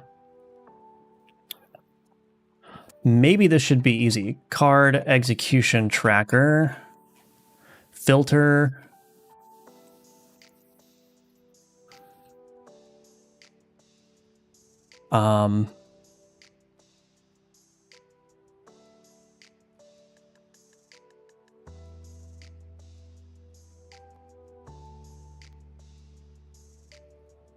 Execution context dot base card is not equal to x dot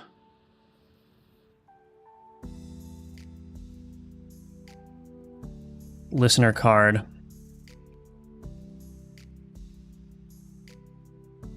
and query target provider dot get cached targets dot contains. Okay, I think that's actually it here. On triggered.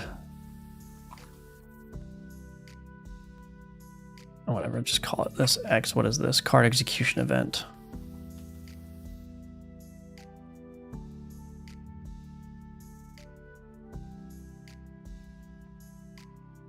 Okay, I think that's actually it.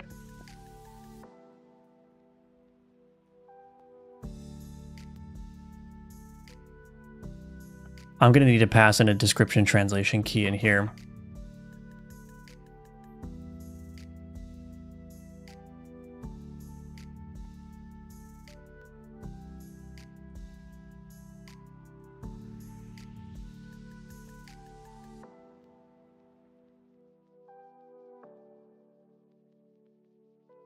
Oh, fudge. I'm going to need to...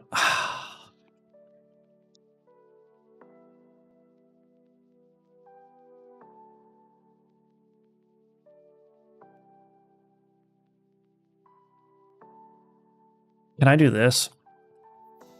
2 query string template, 1 force card singular true. I don't know if that's going to work.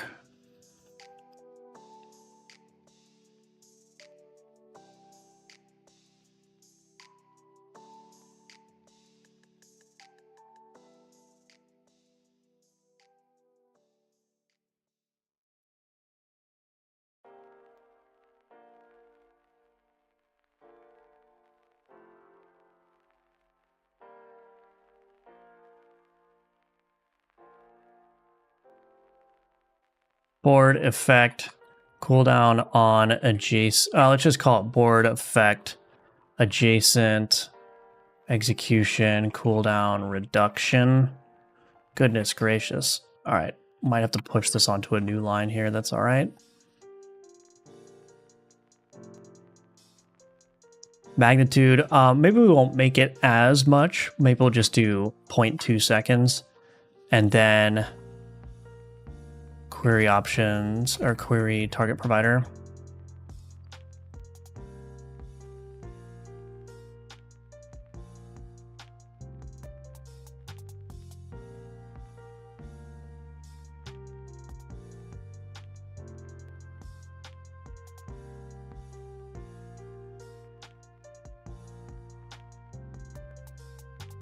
Well, I really don't know if this is going to work. And this needs to change as well.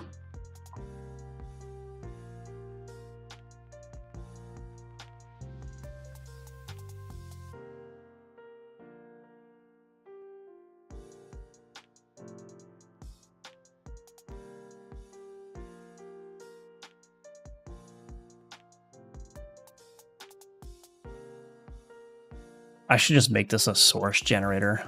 That's probably too much work. Okay. Let's just comment out some of those so we're limited to 4, so we're guaranteed to get one.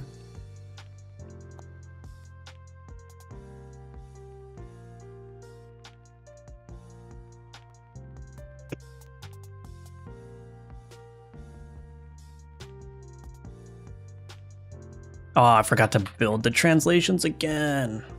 Okay.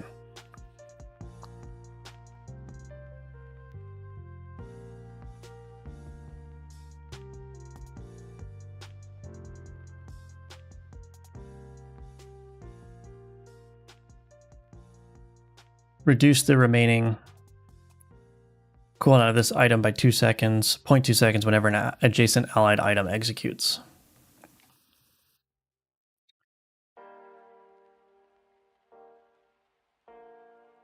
Okay, and just to make it really, really clear that this is working, what I'm going to do temporarily is I'm going to change this to like 10 seconds.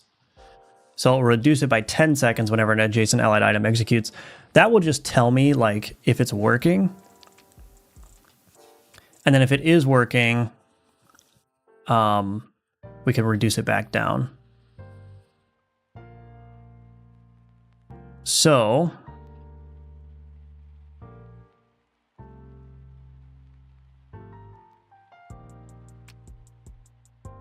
let's go here. What we should see is that we should see the Sage will execute and then the Acolyte should execute as well. It didn't work.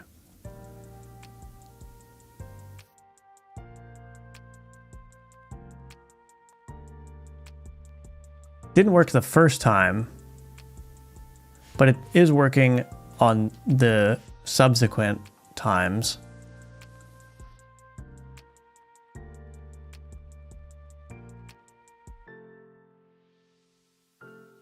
I'm looking at the wrong area here.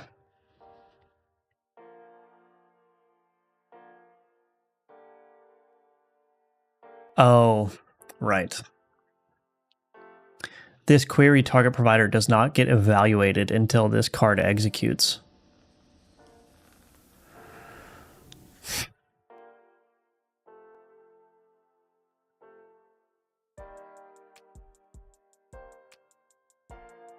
Well, I can change this.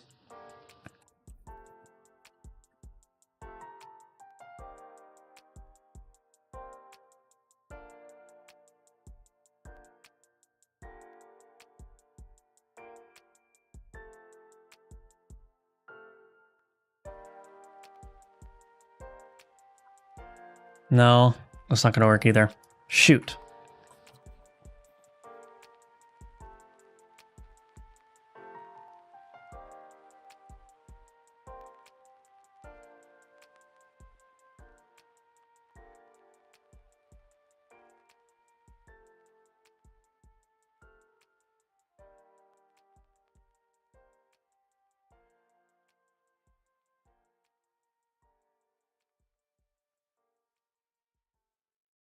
What happens if I make this passive?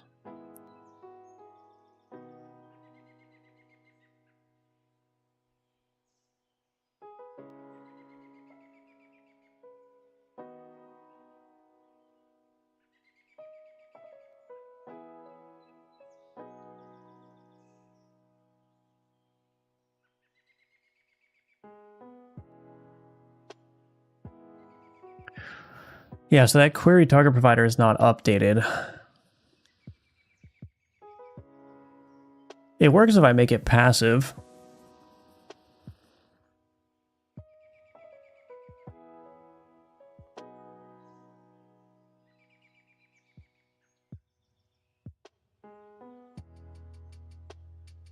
So what I may need to do is, I don't really want it to be passive. Also,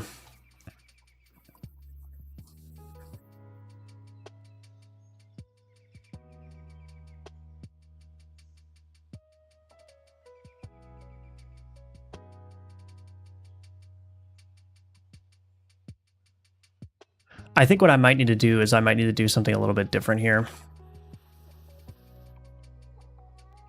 I might need to move this.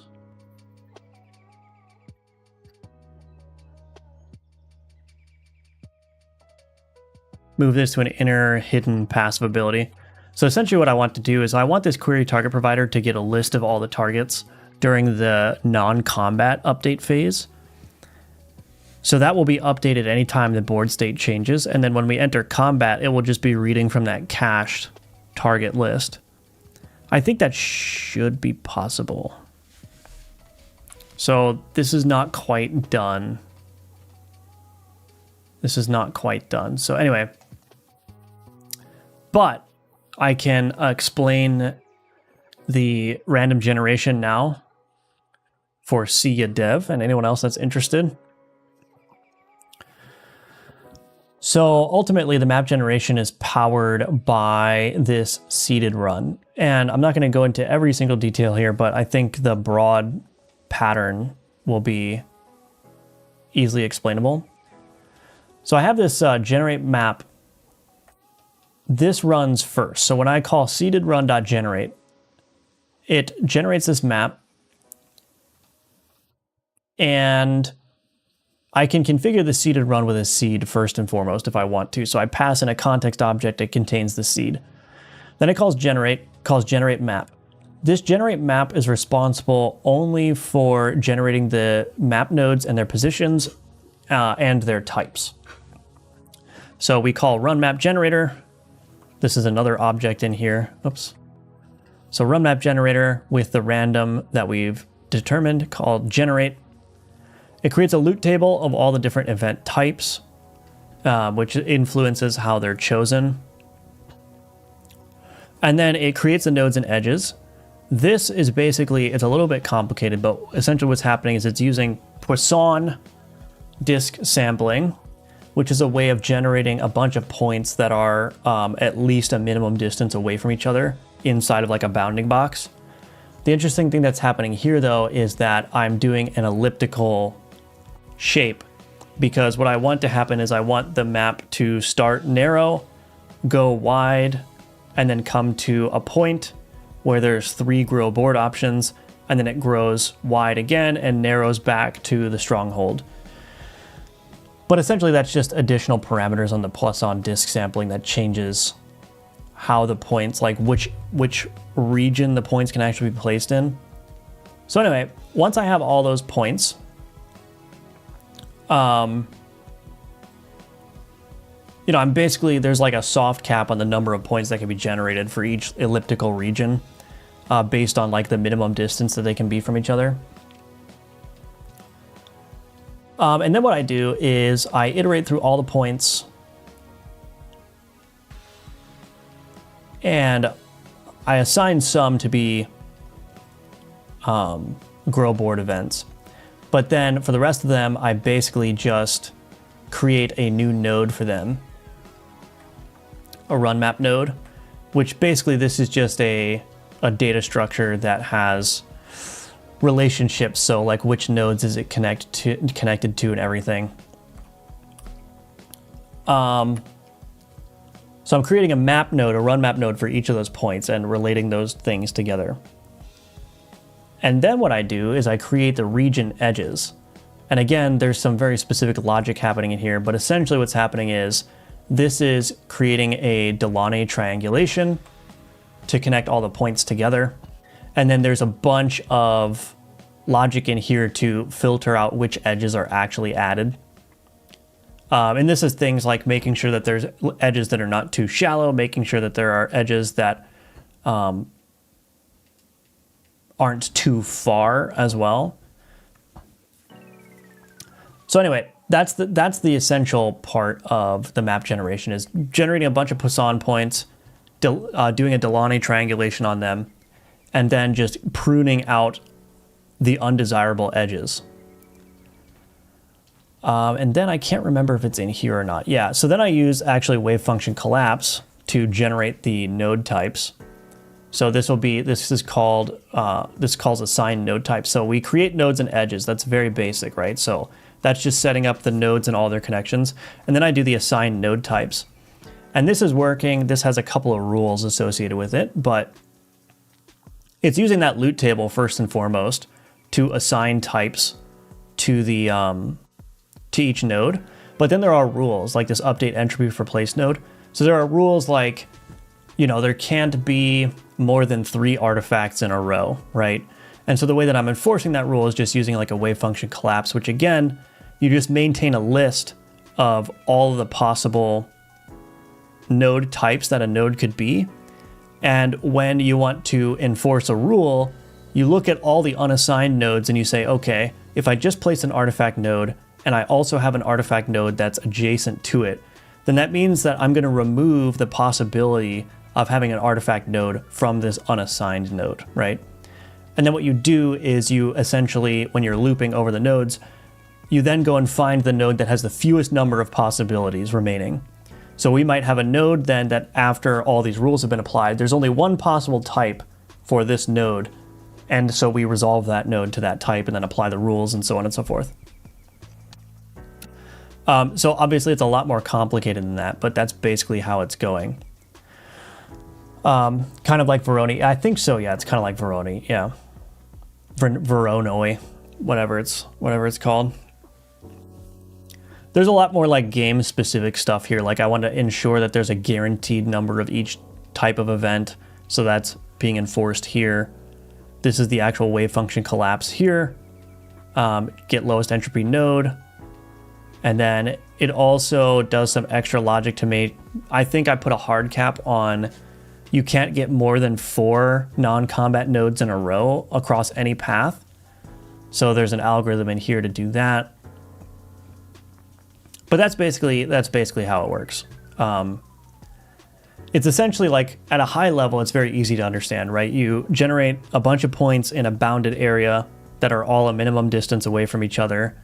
And then you assign each one of those points to a node type. And then you can layer on rules after that, right? You can layer on like, okay, I can't have 5 combats in a row, and I can't have 3 artifacts in a row, and all the nodes that are closest to the start can't be combat nodes, right? So all of this stuff in here, like all this logic that looks kind of complicated, is just a means of enforcing that gameplay, those gameplay rules for the map, right? Wave function collapse seems super interesting. Yeah, it is. I do like it.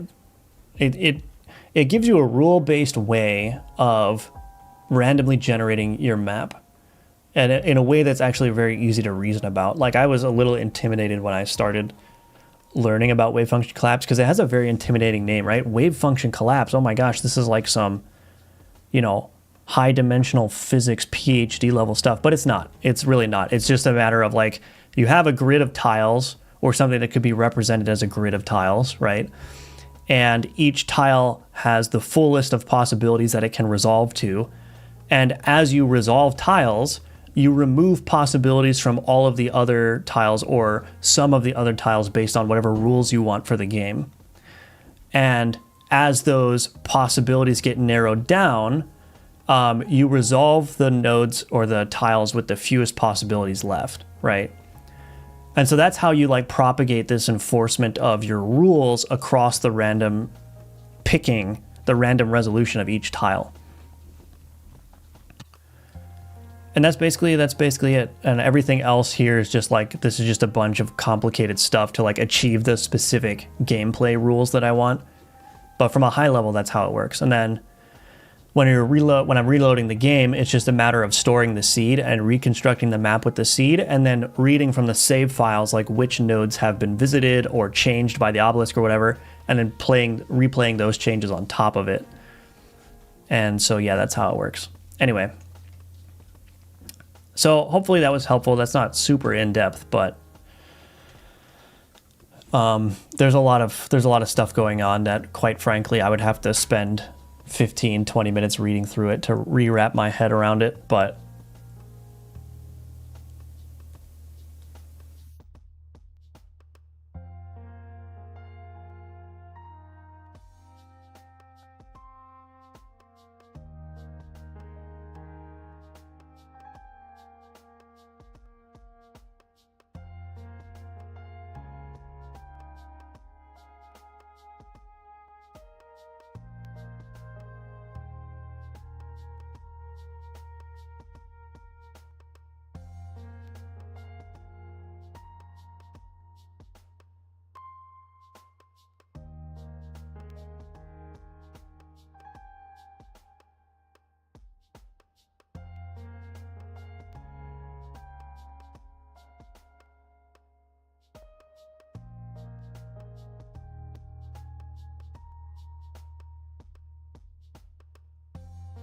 hello, Nerexa.